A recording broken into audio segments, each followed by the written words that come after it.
last STEM speaker series lecture of this academic year, with 5 new speaker series lectures planned for next academic year. I've got them firmed up from October all the way through April of next year already. I'd like to circulate this roster before we officially begin and I introduce our speaker. Please put your name and, if applicable, the professor for whom you may be getting extra credit and the class, or if you're not here for any extra credit related to any class here at DCCC, merely your name. If you're faculty, staff, or just here for general interest. So I'll start it with Professor Arnold, who already signed it, I guess. Well, it'll circulate this side of the auditorium and then transfer it to the other side, and I'll get it at the end of the talk. So I'd like to introduce our speaker, Dr. Allison Kolpass. She has a BA in mathematics, cum laude, from Revelle College at the University of California, San Diego, and her Master of Arts and PhD in mathematics from the University of California, Santa Barbara.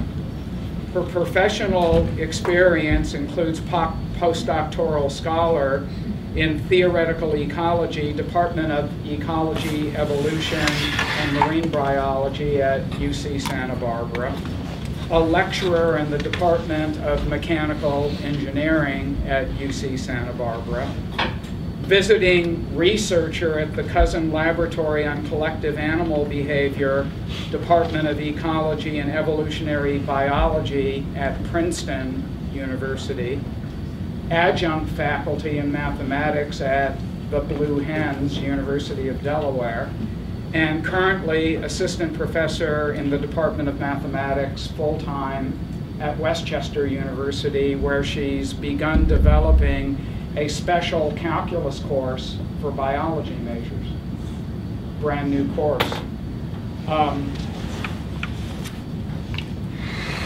Her curriculum development includes mathematical modeling and biology at Westchester University and mathematics of engineering at UC Santa Barbara. Her publications include PLOS, and that stands for? Public Library of Science. Public Library of Science. The Bulletin of Mathematical Biology, Applied Mathematical Lectures, Math Biosciences, and an article in the Proceedings of the National Academy of Science. So her talks vary, many of them, throughout the years of her career. She's a Phi Beta Kappa member, and this morning she's going to talk about mathematical modeling of flocks and swarms and herds and schools of animals. So without further introduction, Dr. Allison Kolpass.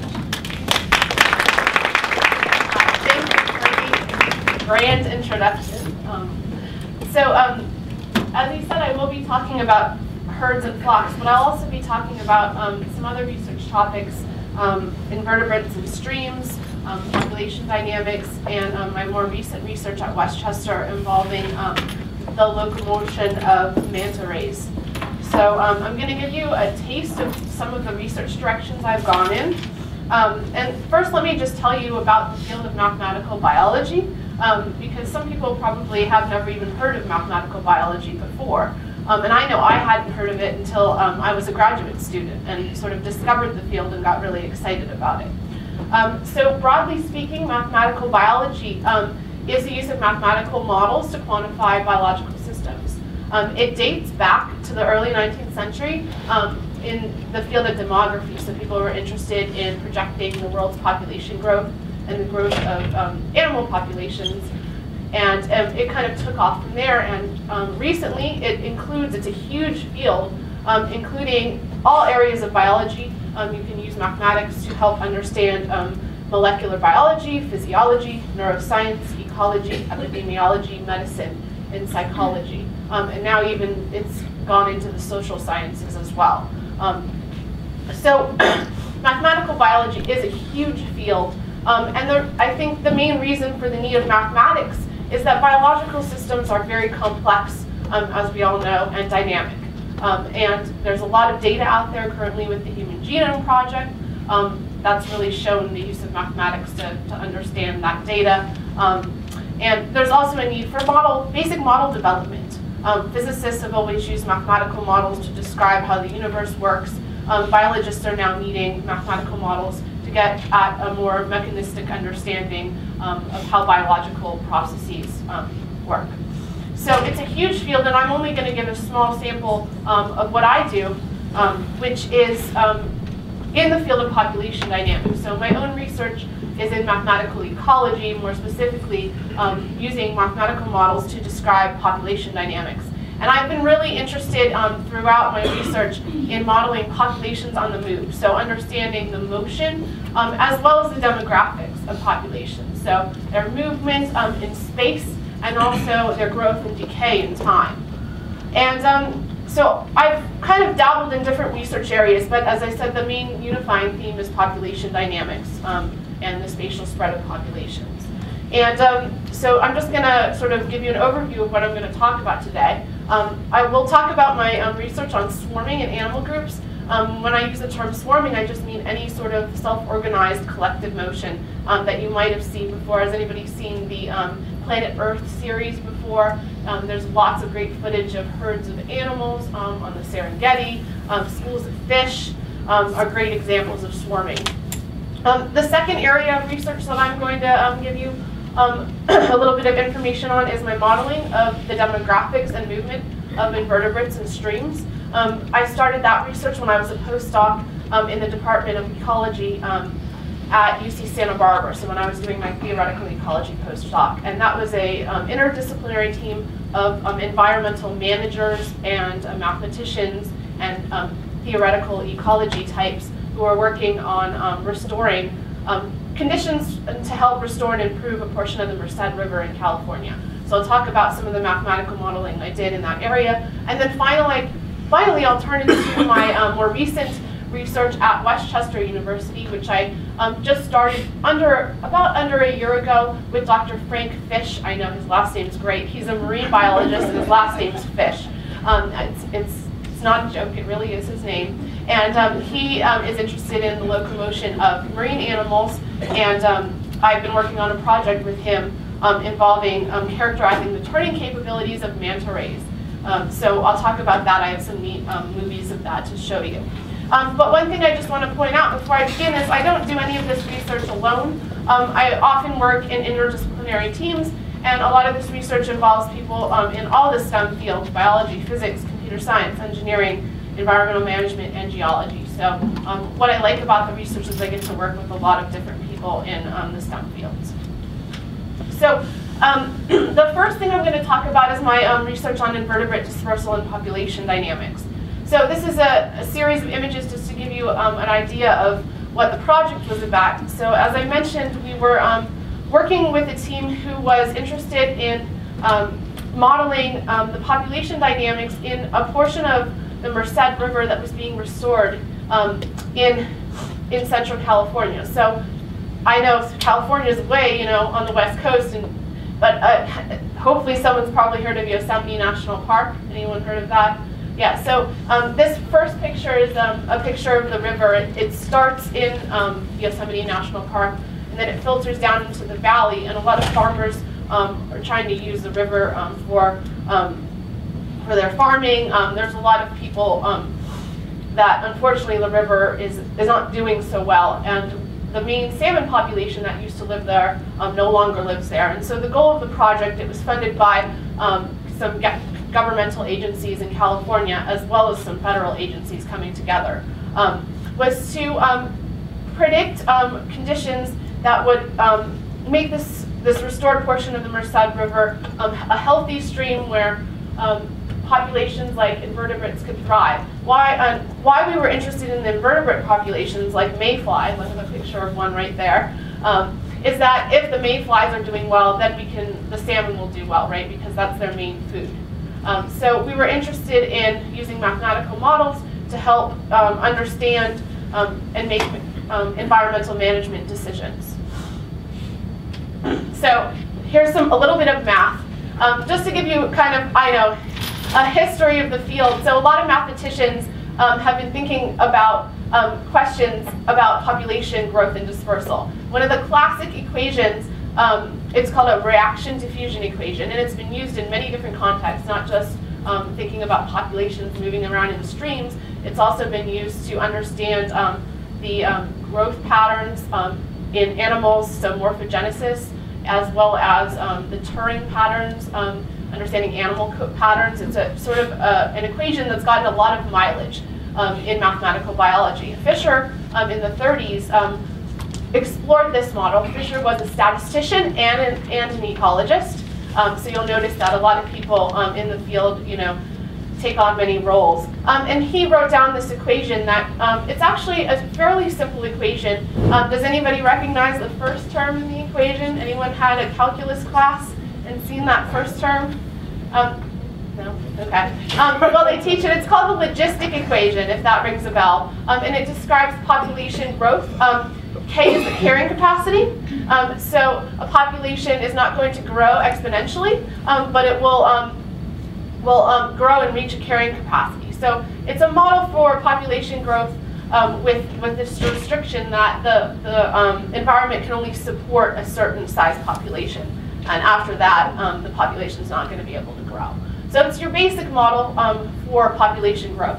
The second term, I know it involves a partial derivative, and this D term, what it basically is thinking about movement as a random walk. So the solution to that portion is actually your standard bell curve or normal distribution that you might have studied in a statistics class. And the model behind that is just individuals are random walking in their environment and they're going to spread. So you can think of that, that constant D as actually the variance associated with the spread. So I think a lot of people have had statistics and can kind of think about that. So the point is that a lot of researchers have used basic models, some of which you might have seen before in a math class, and they can do things like predict, for example, critical domain size. So Skellum in the 50s popularized this concept. Skellum also was a statistician and an ecologist, and he popularized the idea that you could use mathematics to predict how big of a domain you want to preserve based on very simple quantities. So he predicted that if you're going to restore a portion of a stream and protect it from fishing, that you better restore a portion big enough so that an individual leaves approximately one offspring behind in a lifetime before it exits the domain. So he said it's futile to make a very small reserve and protect it because individuals will leave before they leave behind an offspring. So he related that just to simple quantities like their diffusivity, that variance term, and their reproductive rate. And so you can make very simple predictions and tell these managers that, hey, the stream that you're restoring better be so big, otherwise what's the point? So it just illustrates how mathematics can be used. Now I'm not going to go into the details of the analysis, but he used very standard things that you might learn in a differential equations class. So that's kind of the background in that field, and what I've been interested in doing is understanding how individuals as opposed to populations move. So there's a lot of criticisms of the model that I just presented, one of which is that there's just diffusion. So there's no bias to the random walk. Individuals are dispersing through space, but in a real stream, there's flow, and individuals are moving downstream. The other sort of criticism that naturally comes up in using a model like that is that you're assuming that these individuals are moving on the line. That's really not realistic. They're living in a stream, right? That's at least 2 dimensions. I mean, really 3 dimensions, but you could get away with saying it's 2 dimensions. That they're reproducing continuously. They're iteroparous, which isn't really realistic.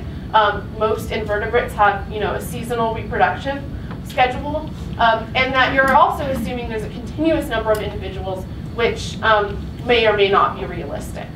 So I've made improvements to the model and sort of done some what's called individual-based modeling, where I look at individuals in the population, and I kind of roll dice and give them a birth rate, a death rate, and a movement rate, and I simulate what their landscape is going to look like after some time. And so just to give you a gist of what I do, here's the basic idea behind the model that I was working with. I called it a drift benthos model because individuals most of the time in streams spend their life on the benthos, which is the riverbed. And they jump off into the flow when they want to go look for some food, get carried downstream, and then usually settle back down. So you can prescribe rates at which they settle and relocate, and you can put in things like their growth rate, the carrying capacity of the environment, as well as things like the speed of the flow in the environment they're in, and the diffusivity, so kind of the randomness involved. And you can simulate these individuals by basically on a computer. If you have a random number generator, you can roll a die and say, you're going to die, you're going to give birth, you're going to move a certain distance, all according to these laws. And you can look at what's going to happen to a population that over time. And so this plot just shows, if you look along the vertical direction, you see a population that's initially uniform in size all over the domain, and then as time progresses you see them being swept downstream because I put in some flow, and eventually with these parameters in the model you see that the population unfortunately is going to cease to exist after 50 generations. And so you can play with the parameters and understand what's controlling persistence versus extinction, which is something that people in the field of population dynamics are interested in. So the fundamental question is always, under what conditions will my population thrive? Under what conditions will it go extinct? And so you can actually characterize that. This is a plot for different flow speeds of the stream, of persistence probability curves. So with probability 1, they're all going to survive after a short time, but eventually, if the flow speed is too high, those populations are not going to survive on that domain size that I chose. So you can relate survival to basic parameters in your model, like the flow speed, the size of the domain, the birth rate, the death rate, the transfer rate between the benthos and the drift, etc. And so that's the nice thing about modeling, is you can get at how these properties at the individual level relate to the survivability of a population. So what am I doing with this work? Currently, the model is still not as realistic as I would like. I've been working with some geologists who have a hydraulic model of the Merced River. So a real river, the flow is variable. There's a high velocity core, riffle pool sequences, and so you can put that degree of realism into the model and get a refinement of conditions for persistence, extinction, etc. So I've been working with a big team. These are some publications I've made in the area. We recently submitted a paper where we have this hydraulic model added in. And this is just an explanation of the Bay Delta program, which I mentioned. It's a collaboration of governmental agencies in California to restore this portion of the Merced River, as well as other critical systems. So this research kind of took off when I was in California, and I'm still, actively working in the field. Recently, I've had some nice conversations with people at the Stroud Water Research Center who are in Avondale, Pennsylvania, near Westchester University. There's, similar questions and models to work on streams all over the U.S. So this is a nice field where I can pick up the research that I did in California and try to transfer some of the ideas to the Brandywine River watershed here. Okay, so the second part of my talk, I want to give you an overview of some of my work on collective motion. So some examples that I have of collective motion are fish schooling, birds flocking, wildebeest herding, locust swarming. Those are all examples. And the main thing about all these patterns of motion that you see on the board is that there's no leader telling the individuals in the group, the herd, the school, the flock, hey, we're all going to travel eastward. Let's all go. They're not following a group blueprint or anything like that. It's purely self-organized, which is quite amazing. And that's what sort of drew me into this field. The other thing is that these patterns are dynamic. A fish school is not going to stay in this mill forever. They're going to go somewhere, find some food, migrate somewhere, etc. And so they're able to self-organize without a leader. And so the question mathematically that I'm trying to answer is, what's happening? How are they self-organizing? This is just a picture of some of the different complex maneuvers that fish schools can do in nature. I like the split. A predator comes and they split behind the predator and reform. So this is just, again, to illustrate the dynamic nature of these patterns. They're not static. They can change from one pattern to another. And, you know, fish aren't as mentally capable as us, so how are they able to do all this? This is pretty impressive. So why study it? As I said, it's very impressive, just, you know, what's going on here. The other main reason that people are really interested in this field is that there are many applications. One of which is environmental management, so to better manage fisheries. Fish travel in schools. Understanding that is going to help manage fisheries. Locust outbreaks is a huge problem in sub-Saharan Africa, so understanding what's going on with these locusts. Crowd and traffic control in human populations can be thought of as self-organized. And finally, the big field and where all the money is right now is in robotics. So people are trying to make these bio-inspired algorithms to control underwater area, unmanned aerial vehicles and underwater autonomous vehicles. I always get those mixed up. But for remote sensing, search, rescue, and military purposes. So there's a lot of engineers in the field that are interested in understanding how the biological groups do it and then taking that information and using it to program swarms of robots. It sounds kind of science fiction, but people are really doing this, and it's a big field.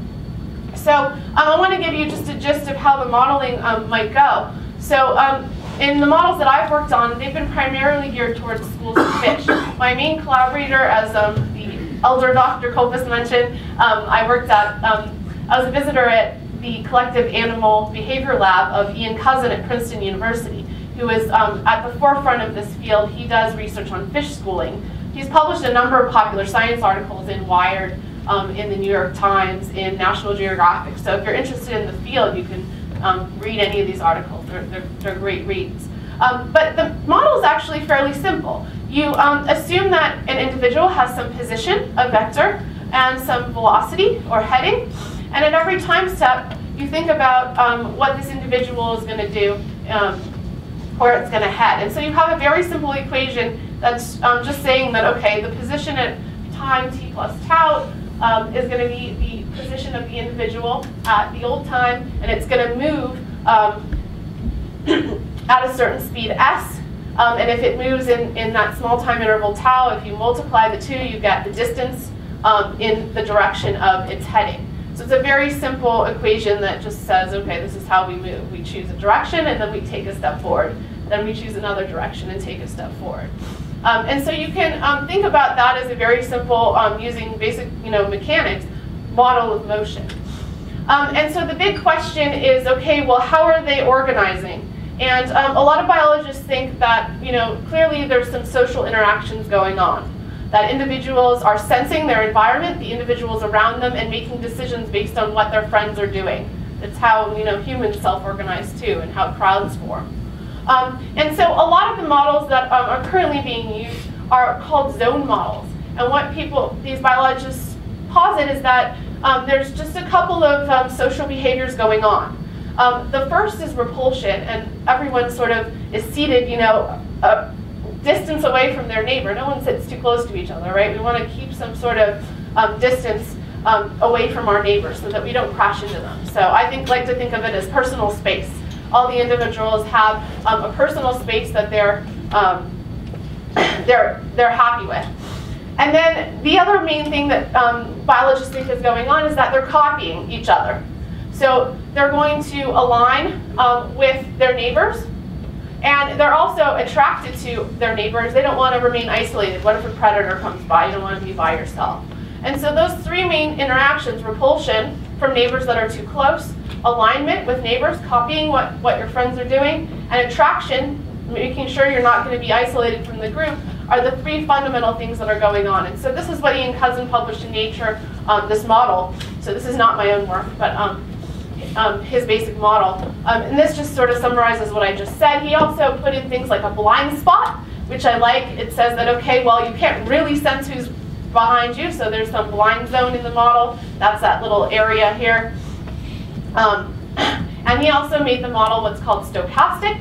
So individuals are not going to have a perfect perfect capability of sensing their environment, and so he put in some, basic random motion in the mix to model that.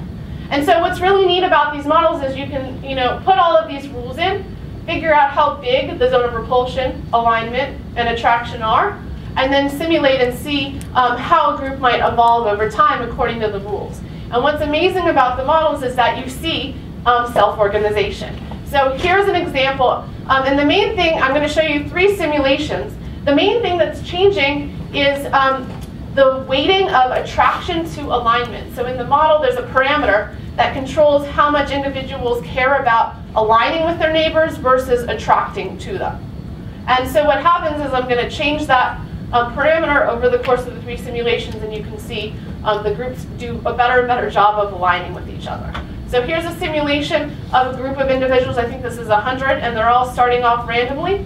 You don't want to start them off all heading the same direction, and that's like defeating the purpose. You want to see them self-organize. And say, I'm pressing play, and you can see in this movie they're not able to self-organize. They kind of look like a swarm of bees. And what's going on here is that the degree at which they're aligning with their neighbors and copying their headings is very small in the model. It's only this ratio, says the ratio of attraction to alignment. Attraction is 4 times alignment. So they're just not able to self-organize. Here, now the ratio is such that alignment is twice attraction. And they're doing a much better job. They're self-organizing and aligning and traveling. Where they go is kind of anyone's guess. If you pick different initial conditions, they might go a different direction. So it truly is self-organized. I can stare at these movies for hours, and I have. Highly parallel motion. Here now I've cranked up that parameter to be 32. So again, you are aligning and copying your behavior's direction 32 times that of attraction. And here they do an excellent job of aligning, and it looks like, a migrating group of individuals. The fluctuations are because there is noise in the model. So we sample Gaussian distribution to simulate a little bit of noise. I've also been interested, so that main research was just involved in using models to predict how individual level behaviors affect the group dynamics. And so it's very nice, you can see how that happens. I've also been interested in what's called information transfer. So this Russian mathematician and biologist Radikov in the 70s did experiments with silverside where he agitated them. I'm not quite sure how he agitated them. I think he just moved this block up at the top. And they quickly got scared and very quickly moved the other direction. And you can see a wave propagating through the group of agitation. And so I got very interested in that more recently and tried to do the same thing in my individual-based models that you just saw the simulations of. I can take an individual that's being simulated and perturb it. So I can put sort of a fake obstacle and perturb an individual. And the goal was to see whether I could see these waves of agitation and characterize them. And it turns out in the basic zone model, you don't see a whole lot of information being propagated. There's no waves of agitation. So I was kind of disheartened by that and thought, well, maybe the zone model isn't such a great model of how individuals are interacting. So some of my collaborators, especially Ian Cousin, said, well, maybe the zone model isn't a good one. And the reason is, if you look at how many individuals any one individual is interacting with, it's large. So there's a lot of averaging going on. And so information is quickly damped through the group. And so instead we looked at what we call a Voronoi model. If anyone's seen tessellations before, it's related to tessellations. And what you do is you make these cells. And you call an individual cell all the distances that are less than, all the individuals within a cell are the midpoint between another individual. So you can divide up these cells and create natural zones out of the cells. And if you use this type of model, one finds that you do see information cascades when perturbing individuals. And this color figure just shows that the individuals in the front tend to propagate information the best. So it's a color map of a correlation function.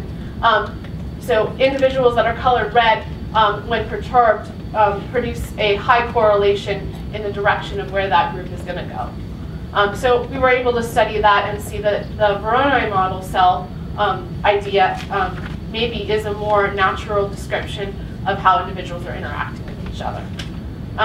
We've also been interested in milling. I haven't said a lot about milling. You can see huge mills in the individual-based model. If you play with certain parameters, that's my student Patrick, who's graduating this year. I think he's jumping for joy because he's very excited about the mills.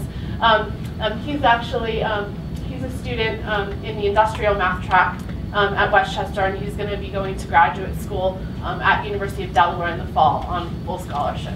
So I'm really, really pleased with the research he's done, and he's been helping me characterize mills in the models. And these are just some references, some of the papers that were mentioned. I think I have time. Yes. All right, so the last bit of research that I want to talk about is the most recent. This is a collaboration, as I said, with Frank Fish in the biology department at Westchester University. And Frank went to the island of Yap in Micronesia. I wish I would have gone with him. It's an island in the Pacific near the Philippines. And he went deep sea diving 30 feet down below, very dangerous actually, and took footage of manta rays in the wild turning. And so here's a video that he provided for me. There's actually sound that goes with it, but I'm not sure if you can look like you'll hear it. It's just ocean, sounds. So it's prepping, and then you see that huge turn, kind of a twist at the end as it returns back. Okay. So he took some very impressive footage of 30 different manta rays performing these turning maneuvers around a feeding station on the island. The mantas were between 2.4 and 3.7 meters. They were video recorded by divers. One of the divers was Dr. Frank Fish. He also had a diving team that's based in Westchester called Judas Diving come with him. And they all went down there and took footage of the mantas performing these turning maneuvers. So that's just a picture of them taking the footage. And so mantas don't always perform perfect circular turns, and that's kind of why he came to me. So, idealistically, and sometimes this happened, you got very nice perfect circles. And in that case, you can very easily estimate the radius of turning and the angular frequency by just modeling and fitting it to a circle. But unfortunately, mantas in the wild don't do that. As you saw in the video, these turns are in 3D. There was a little bit of curving and turning to it. It wasn't a perfect circle. And so he wanted me to help develop mathematical algorithms to quantify how they were performing these turns. What's their turning radius, what's their turning rate on average. So there's different species and different mantas that they recorded, they weren't all the same. So he wanted some average characteristics.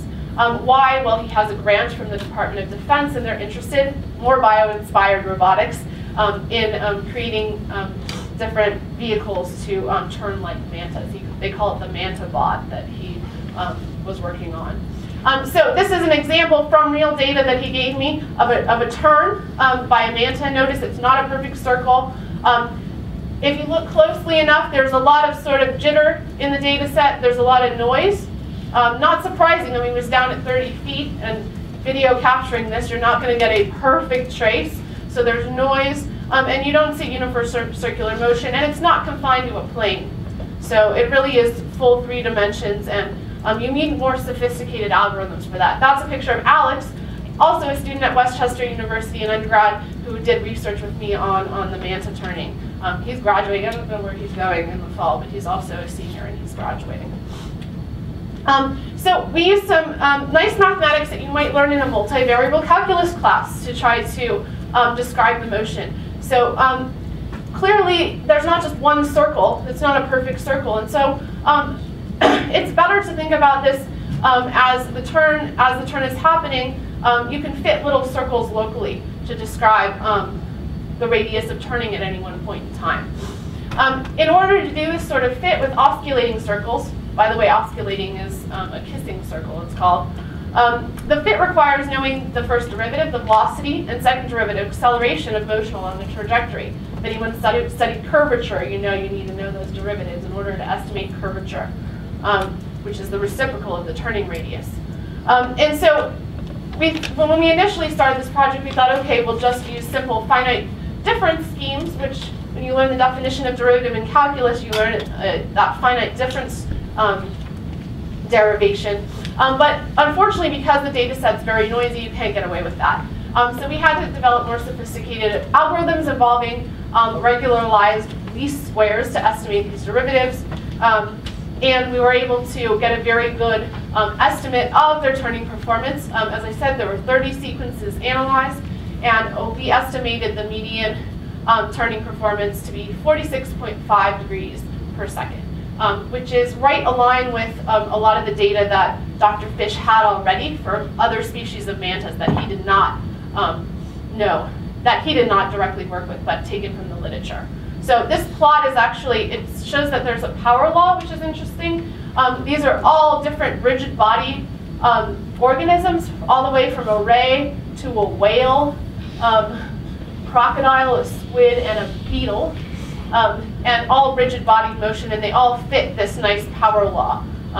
So it shows that we think we have a good estimate of the actual turning performance in the wild of these mantas. And so we're currently working on better algorithms for this. I'm going to get a graduate student in the fall who's going to be working with me on this project, and Dr. Fish.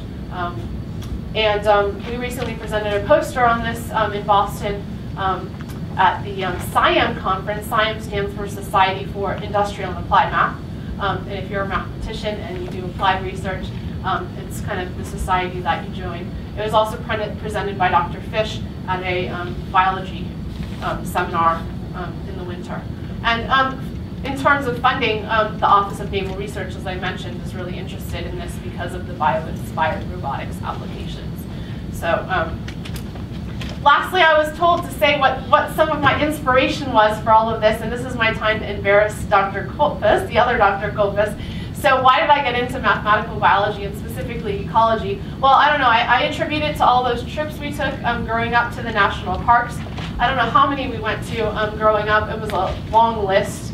And when Dr. Kolpis was here hiking, you can see him over there, and here he's asleep. I don't know what's going on there. An embarrassing photo of him. Also, of course, as you know, mathematics is kind of a family profession. I've been always interested in mathematics. And the last thing I'll say is that I also, wasn't mentioned, I minored in dance in college, and I've always been interested in movement in general. I very big into choreography in college and dance, and so these are some of my favorite choreographers: Alvin Ailey, Merce Cunningham. So understanding movement and pattern formation, I think is just, I've always been drawn to that area, and since you can use mathematics to describe it, I just think it's a great field to be in. So if you, I hope that I've given you sort of a general overview of some of the areas that I've done research in. And at this point in time, I guess I'll see if there are any questions. So are there any questions? Feel free to ask her. We've got 13 minutes. Any questions you have about mathematics at Westchester? Yes, I can answer questions about our program because I know a lot of people are interested in transferring, or about the campus in general, about mathematical biology. So if you have any questions about Westchester, it's one of our largest transfer institutions, or about the topic she discussed in the talk, or anything you want to ask. Well, I don't know about that. Yeah? So I don't know how directly this is related, but I heard that there are more people alive today than have ever lived. Yes. I don't know if you have any information on that. Yeah, I mean, research in that area. A lot of people, I don't do research on human demographics, but a lot of the basic models that go into population projection are the same ones that you use for that I've used for the invertebrates. And people are concerned that we're going to outstrip our environment. You can look up the world population growth rate and see that we keep going up and up. I think there probably has to be some turning point, and that we're going to reach a carrying capacity because the Earth is only so big.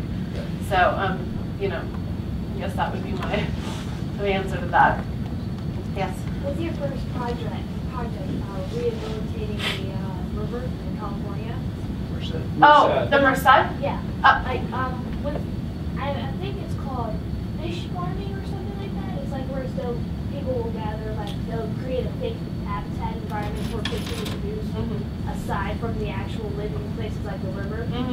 Would that be a solution? And if not a solution for the problem that you guys had, like how would that work out compared to your mathematical well, they were interested in not just introducing the salmon into the stream, but just restoring the whole ecosystem so that it would, you know, for future generations.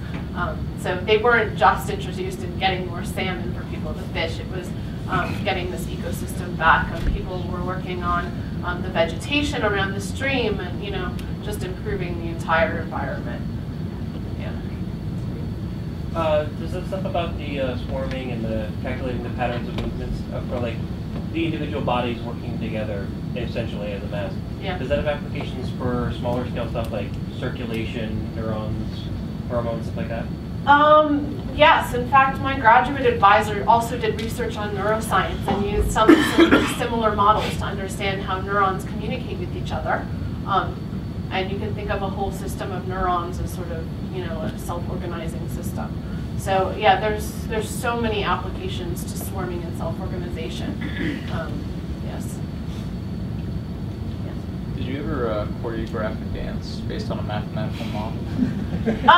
No. However, Ruth Cunningham, which is why I put a picture, actually back in the 70s, this was really hip to do what's called chance choreography, where he had different sequences of movement, and then the day of the performance, he'd flip a coin and decide when each sequence was going to start. And so he kind of had self-organizing choreography back in the 70s. I've been to some of those.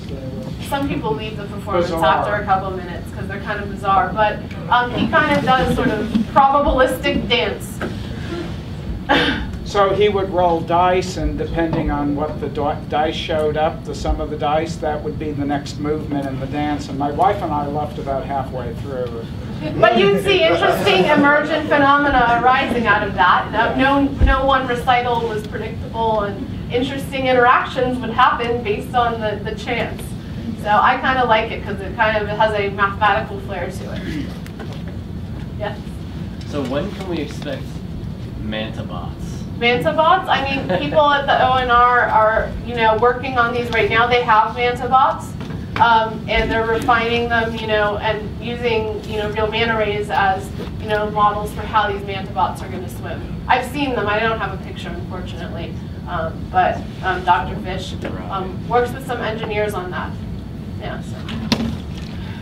Any other? Yeah. Well, I'd be certain that the Department of Defense would be interested in the collective motion for swarms of killer robots. Yeah. I don't know if they'd be killer. I mean, I like to think of them as doing sort of remote sensing and monitoring and not going out and killing people. You know, but you can. The nice thing about having a self-organized group is that if one individual is compromised and they're self-organized, it doesn't matter. The rest of the group can still function. If there's a leader of the group and that leader is compromised, it's done. You know, so that's why we like this idea of self-organization. It's much more robust.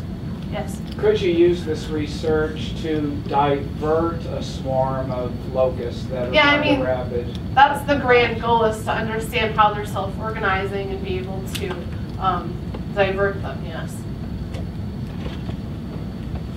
Any other questions? So that's also like applicable to the mosquito situation that we had maybe like a year or so ago, where it's like, I guess, I don't know if you're familiar with the area, but they were saying that along the East Coast, mosquitoes were carrying like the West Nile virus or something like that.